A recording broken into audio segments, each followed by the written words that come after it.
350 tahun. Demikian pengajaran sejarah resmi negeri ini atas jejak penjajahan Belanda. Pada awalnya, bangsa Belanda datang bukan untuk menjajah. Sama seperti bangsa-bangsa Eropa lain yang datang ke Nusantara, Belanda datang untuk berdagang. Mereka mencari rempah-rempah Indonesia yang terkenal. Kedatangan Angkatan Perang Belanda pada awalnya bertujuan untuk melindungi perusahaan dagang Belanda VOC. Angkatan Perang inilah yang pada akhirnya menjajah bangsa-bangsa di Nusantara. Maka berubahlah status Belanda dari berdagang menjadi penjajah.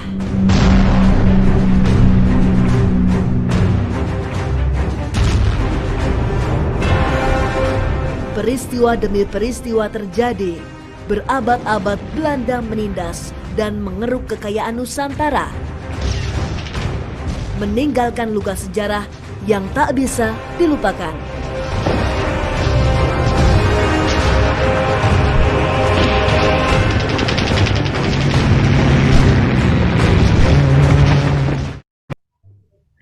Assalamualaikum warahmatullahi wabarakatuh. Semangat pagi. Oke, pada video kali ini kita akan membahas tentang kolonialisme dan imperialisme di Indonesia. Pokok bahasan ini adalah untuk sejarah Indonesia kelas 11 semester pertama. Oke, langsung saja ya.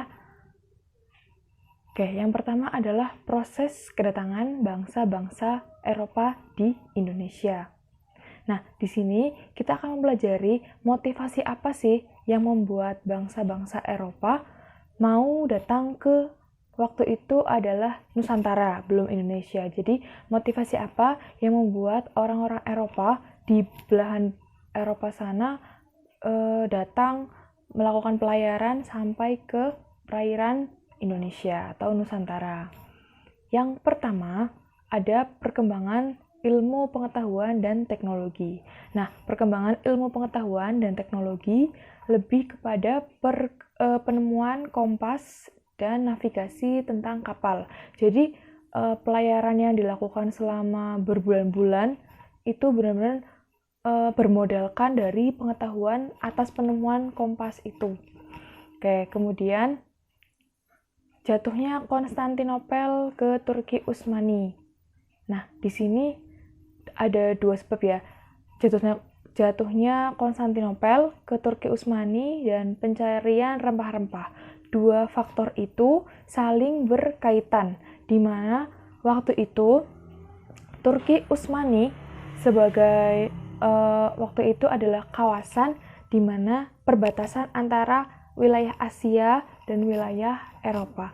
Nah, di Konstantinopel itu dia itu biasanya tempat para orang-orang Eropa, pedagang-pedagang Eropa itu mencari rempah-rempah atau membeli rempah-rempah. Nah, sebenarnya orang Eropa sendiri tahu bahwa rempah-rempah itu sudah didatangkan atau itu belinya di daerah yang mereka namakan sebagai Timur Jauh. Nah, sebelum si Konstantinopel ini, wilayah yang sangat potensial atau strategis ini jatuh ke Turki Utsmani. Nah, orang Eropa itu membelinya ke Konstantinopel itu. Nah, kemudian ketika Konstantinopel wilayahnya itu jatuh ke Turki Utsmani, karena waktu itu di Eropa sana juga sedang terjadi sentimental perang salib, perang yang membawa dua agama.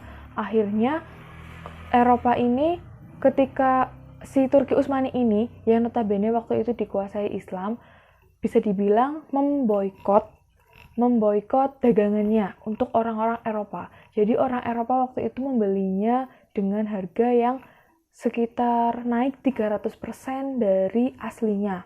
Nah, otomatis orang-orang Eropa sangat-sangat berambisi di mana menemukan rempah-rempah tempat aslinya itu di mana. Nah, otomatis karena motivasi itulah, motivasi pencarian rempah-rempah dan motivasi karena Konstantinopel itu jatuh ke Turki Utsmani, akhirnya mereka menemukan atau menyelusuri jalan atau menjelajah samudra, menemukan di mana sih sebenarnya kawasannya dinamakan Timur Jauh itu, di mana tempat rempah-rempah itu berada. Oke, kemudian ada keempat. Mereka menggunakan semboyan gold, glory, dan gospel. Nah, gold, glory, gospel itu sendiri apa? Pastinya kita sudah tahu semua ya. Dari gold dulu. Gold itu memburu kekayaan dan keuntungan. Gold sendiri itu kan artinya emas. Nah, tapi di sini yang diburu mereka itu kan sebenarnya rempah-rempah. Karena memang rempah-rempah itu sendiri adalah komoditas yang sangat-sangat waktu itu sedang banyak dicari orang-orang Eropa. Jadi dengan mereka mendapatkan langsung ke sumbernya, otomatis keuntungan yang akan didapatkan pun akan jauh lebih besar gitu. Makanya gold atau emas itu benar-benar waktu itu memang setara dengan rempah-rempah itu sendiri. Jadi rempah-rempah atau emas itu saat itu memang sangat sama-sama berharganya gitu. Jadi memburu kekayaan dan keuntungan. Kayak yang kedua ada glory. Glory memburu kejayaan, superioritas dan kekuasaan. Di sini memang ada, nanti kita lihat ada beberapa bangsa-bangsa Eropa yang mana mereka memang berlomba-lomba menemukan daerah rempah-rempah itu. Yang daerah rempah-rempah itu yang dimaksud adalah Indonesia atau Nusantara. Jadi di sini glory itu lebih ke kejayaan atau gengsi di mana bangsa Eropa ketika sudah menemukan daerah rempah-rempah itu pastinya akan membawa nama tersendiri untuk bangsa itu sendiri gitu. Kemudian ada gospel, menjalankan tugas suci untuk menyebarkan agama. Kan tadi di Eropa sendiri yang waktu itu juga sama-sama sedang berkecamuk perang, yakni perang salib, atau bisa dibilang waktu itu adalah sedang perebutan pengaruh antara Nasrani dan Islam. Jadi di situ perang salib itu benar-benar menjadi seperti motivasi utama dalam gospel juga. Jadi menjalankan tugas suci untuk menyebarkan agama, di mana Eropa itu juga di Eropa sendiri akhirnya juga semangat untuk menyebarkan agama karena ada pengaruh dari perang salib itu gitu. Oke, kemudian kita amati dulu peta di bawah ini. Nah, di sini kita lihat ada 5 negara yang memang posisinya itu bisa dibilang mereka adalah para penjelajah samudra. Nanti kita tahu ada beberapa pelayar-pelayar dunia yang memang pada masa itu benar-benar sudah melanglang buana. Oke. Kalau yang sudah sampai ke Indonesia, di sini kita lihat ini Eropa. Nah, Konstantinopel itu di sini. Konstantinopel sebagai batasan antara Asia dan Eropa. Kemudian mereka untuk menemukan kepulauan Indonesia benar-benar harus menyelusuri ini ya, pantai sepanjang Afrika dan akhirnya sampai ke India dan sampai ke Indonesia. Dan bukan main-main ya, karena mereka melakukan pelayanan itu selama berbulan-bulan lamanya dan membawa awak kapal sekitar bisa sampai 200 awak kapal. Nah, di sini fokus kita itu kan Spanyol, Portugis, Belanda, karena memang mereka yang akhirnya bisa tiba di Indonesia, di Kepulauan Nusantara. Nah, kalau yang pertama nanti ada bangsa Spanyol, kemudian Portugis, kemudian disusul Belanda. Jadi rute kita lihat dulu Portugis hijau, jadi dari Eropa kemudian ke pantai barat Afrika, akhirnya sampai ke India. Kemudian ada Belanda. Belanda pun sama menggunakan jalur pelayarannya dari pantai barat Afrika sampai ke di sini titiknya adalah Banten. Kemudian ada Spanyol. Nah, Spanyol itu beda. Dia menyusurinya Amerika dulu. Nah, kemudian ke sini sampai di Maluku. Jadi titik pertama yang diinjak Spanyol adalah Maluku atau waktu itu Tidore. gitu. Oke, dari peta ini bisa dibayangkan ya gambaran mereka melakukan pelayaran melalui jalur pelayarannya. Oke, kemudian kita masuk pada proses kedatangan bangsa-bangsa Eropa di Indonesia. Yang pertama ada Portugis. Portugis itu murni bertujuan mencari rempah-rempah. Kapal Portugis yang berhasil mencapai Indonesia dipimpin oleh Francisco Serrao dan Antonio de Abreu. Kemudian Spanyol.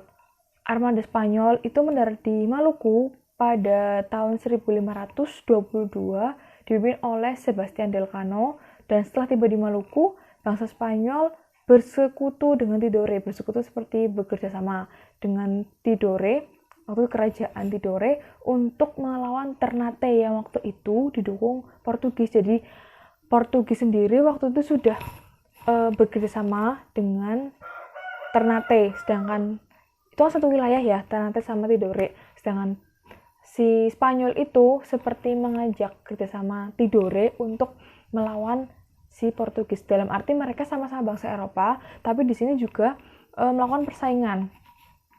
Kemudian Inggris dipimpin oleh rombongannya Francis Drake itu tahun 1577 itu tiba di Maluku. Kenapa kok Maluku ya? Karena memang Maluku sendiri benar-benar seperti surganya rempah-rempah. Di sana itu yang memang dicari seperti lada, cengkeh, pala dan sebagainya. Itu memang yang dicari. Dan memang selama ini komoditas yang dijual itu memang orang-orang India, orang-orang Asia itu memang belinya itu adalah Maluku, tapi yang sudah dijual di sekitar Selat Malaka dan sebagainya. Jadi mereka tidak langsung beli ke Maluku, namun pelayar-pelayar Indonesia yang membelinya ke Maluku dan menjualnya di pelabuhan-pelabuhan yang lain. Oke, kemudian ada Belanda. Belanda itu pertama kali justru di sini ketika kita lihat ya, Belanda itu kan yang nantinya akan menjajah lama di Indonesia melalui VOC-nya. Tapi padahal di sini itu Belanda hitungannya paling terakhir daripada bangsa-bangsa Eropa yang lain. Belanda itu ada Cornelis de Houtman tahun 1596 itu tiba di Banten. Banten berarti di Jawa ya. Kemudian rombongan kedua itu dipimpin oleh Jacob van Eyck berhasil membangun hubungan dagang dengan Banten. Jadi di sini waktu itu Cornelis de Houtman beserta sekitar 248 awak kapalnya itu tiba di Banten. Di sini murni tujuan utamanya benar-benar mencari sumber rempah-rempah. Belum ada niatan menaklukkan dan sebagainya, itu belum ada. Nah, jadi di sini pemahaman kita adalah mereka itu murni mencari rempah-rempah langsung ke sumbernya gitu. Jadi untuk masalah penjajahan itu setelah itu semua terjadinya. Oke. Kemudian awal kita di sini lihat kronologi waktunya ya. Dari awal mula kedatangan bangsa barat itu Spanyol lewat Alfonso de Albuquerque berhasil mendarat di Malaka. Nah, di sana juga si Alfonso itu di Malaka itu juga sudah benar-benar, Malaka itu berarti sekarang sekitar Malaysia. Nah, pulau Malaysia yang menjorok ke Indonesia. Itu perairan Malaka. Nah, Malaka itu memang tempat strategis di mana di situ biasanya memang tempat para pedagang singgah yang dari Cina, dari Asia ke India. Kemudian tahun 1595 Belanda itu kan mendengar berita bahwa orang-orang Eropa, Portugis, Spanyol sudah sampai ke timur jauh atau Nusantara. Akhirnya mereka itu juga nggak mau kalah. Si Cornelis de Houtman itu menyusul menjelajahi samudra dari berita-berita Marco Polo atau berita-berita dari pelayar-pelayar Eropa yang lain. Karena kan kalau mereka pelayaran itu biasanya dibukukan atau diceritakan. Nah, otomatis itu menjadi berita besar bagi bangsa Eropa. Nah, kemudian tahun 1596 tiba di Banten dengan tim ekspedisinya di Pelabuhan Banten. Kemudian sekitar tahun 1602 itu Belanda mendirikan VOC atau Verenigde Oost-Indisch Compagnie atau Perserikatan Maskapai Hindia Timur. VOC ini lebih gampangnya disebut sebagai seperti persatuan kongsi. Jadi kongsi itu kayak kerjasama pedagang-pedagang itu kan banyak di wilayah Nusantara. Nah, itu tuh diatur. Jadi biar gimana caranya seperti mengatur harga, mengatur ini kamu kesini kayak gitu. Jadi agar lebih teratur dan tidak terjadi persaingan yang tidak sehat. Makanya VOC itu didirikan lebih kepada menghindari persaingan yang tidak sehat di antara pedagang. Tuh. Nah, awalnya itu VOC itu didirikan di Ambon. Kemudian dilakukan pemindahan pusat VOC dari Ambon ke Jayakarta atau Jakarta, atau waktu itu memang sedang dikuasai oleh Banten ya.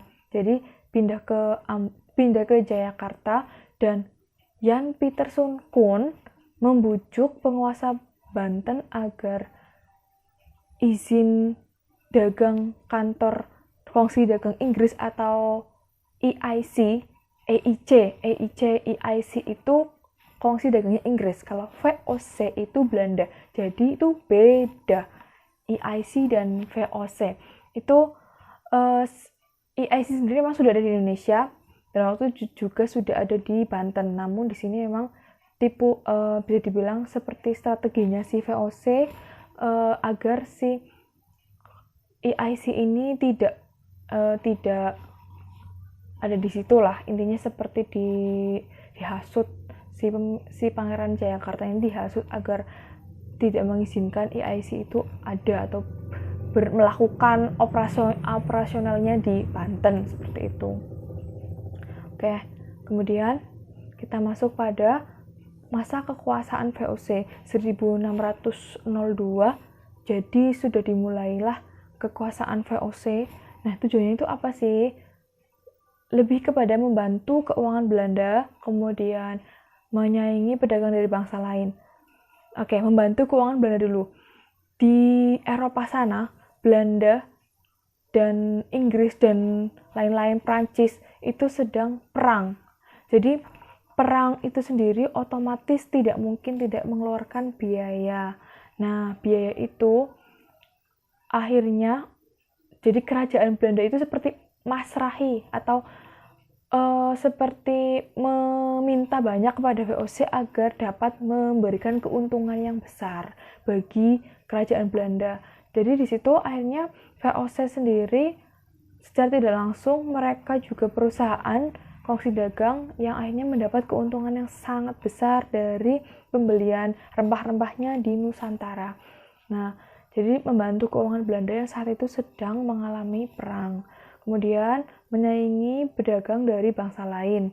Nah, otomatis karena waktu itu di Eropa, tadi kita lihat sendiri ya, bangsa-bangsa yang saat itu benar-benar menjelajahi samudra, mencari tempat di mana asal muasal rempah-rempah itu. Nah, negara-negara itu pula yang bersaing mencari harga terbaik dari rempah-rempah itu.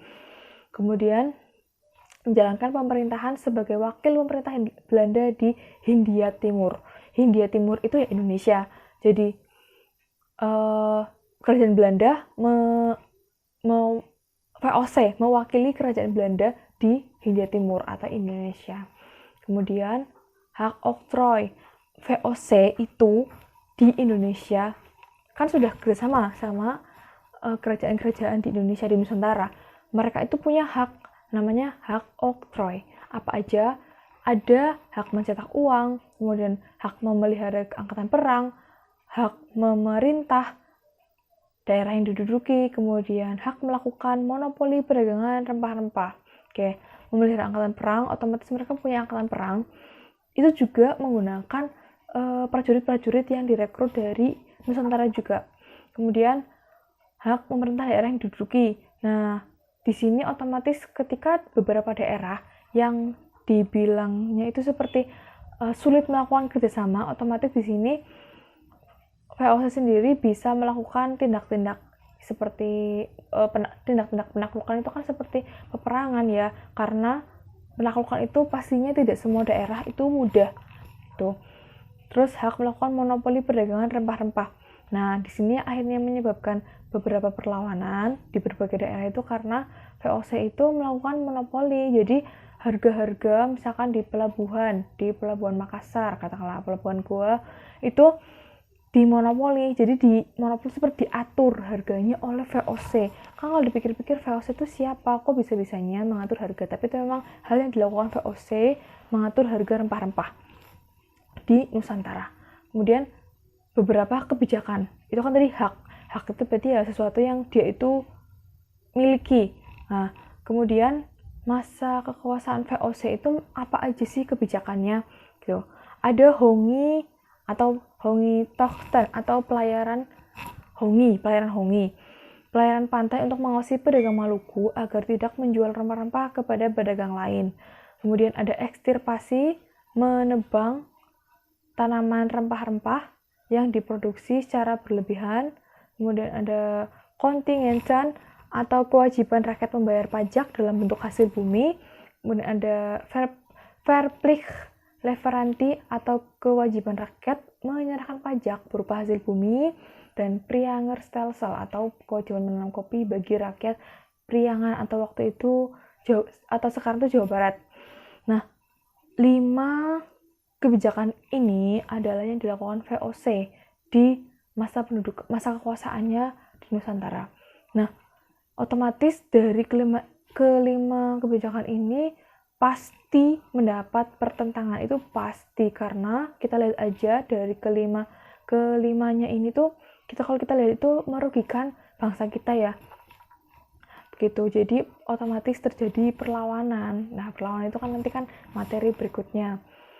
Kemudian setelah sebegitu lamanya, berarti sekitar 1602 sampai 1699 itu masa berjayanya VOC atau masa berjayanya kongsi dagang. Di sini ada kemunduran yang dialami VOC. Yang pertama ada korupsi, kemudian ada feodalisme, ketidakcakapan, dan terlilit hutang.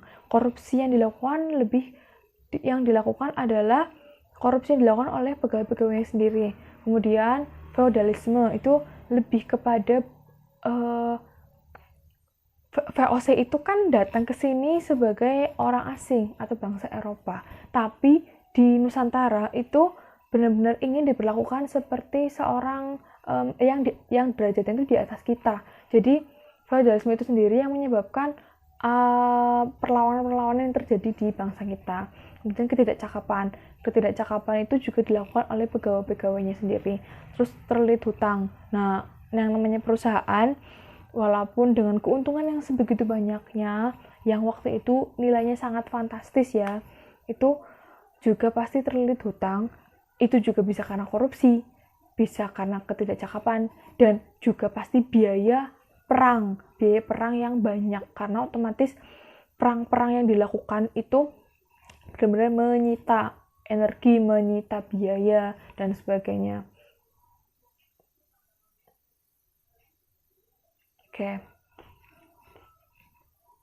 Oke, pembahasan sampai situ dulu.